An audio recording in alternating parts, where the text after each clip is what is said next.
pokażę Wam, jak wygląda test, to się nazywa Cylinder Leak Test.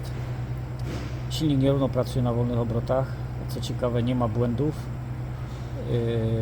od misfire, nie rozpoznaje przerwy w cyklu spalania. No i ma moc, jedzie do OK, ale wolne obroty są bardzo nierównomierne. Świece nowe, cewki OK. Więc podjąłem decyzję, że zrobię szybki test cylindrów i to co mi pokazało. Cylinder pierwszy, tłok musi być w pozycji w suwie sprężenia, zawory muszą być zamknięte. Tłok nie musi być wcale w górze, ale musi być w suwie sprężenia. Zawory muszą być zamknięte. Puszczamy ciśnienie, blokujemy wał jest zablokowany, żeby tłok nie uciekł na dół. Tutaj jest poprawna wartość, nic nie ucieka, ciśnienie nie spada. To jest przyrząd do benzyny. Diesel może mieć inny. I teraz Wam pokażę, gdzie znalazłem błąd. Pomiędzy cylindrem drugim i trzecim jest po prostu leak, jak się to mówi. Więc odłączymy ten przewód.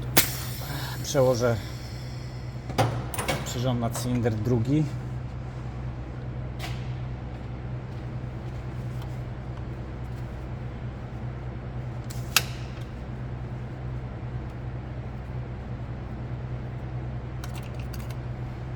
Dam na trzeci. Na trzeci cylinder, na trzecim jest najgorzej. Ważne, żeby było szczelnie tutaj pomiędzy przyrządem a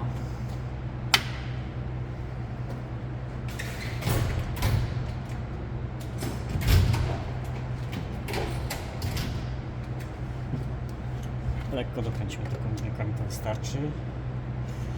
Teraz muszę ustawić, żeby był w suwie sprężenia ten cylinder. Ja to robię tak.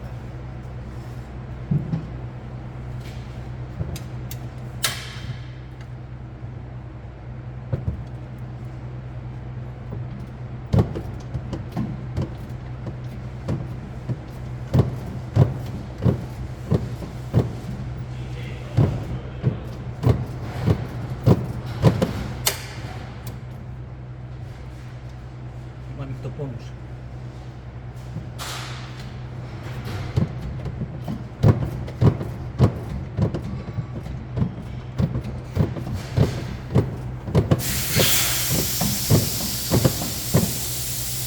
Sprężanko jest.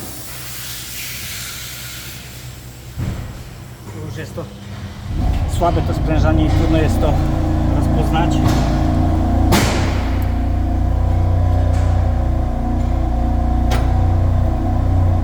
Klucz zablokowany, mam nadzieję, że mi nie spadnie. Proszę bardzo.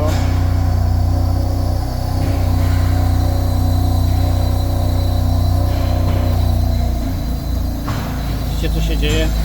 Jest nieszczelność pomiędzy pierwszym a drugim cylindrem. Albo głowica uszkodzona, albo uszczelka pod głowicą.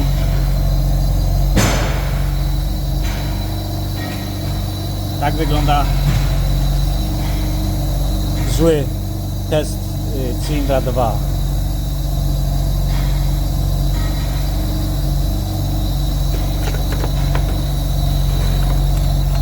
Uspokoił się wyciek.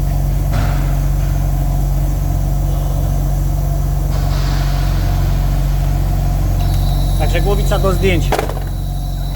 Czwarty jest też perfekt, a drugi jest podobny do jedynki, ale lepszy. Także to jest lepszy test od kompresji silnika. Kompresja może pokazać, że jest ok. Nie robiłem kompresji, bo wiem o tym, już nie używam kompresji. Zawsze robię test szczelności silnika. Miłego dnia Wam życzę.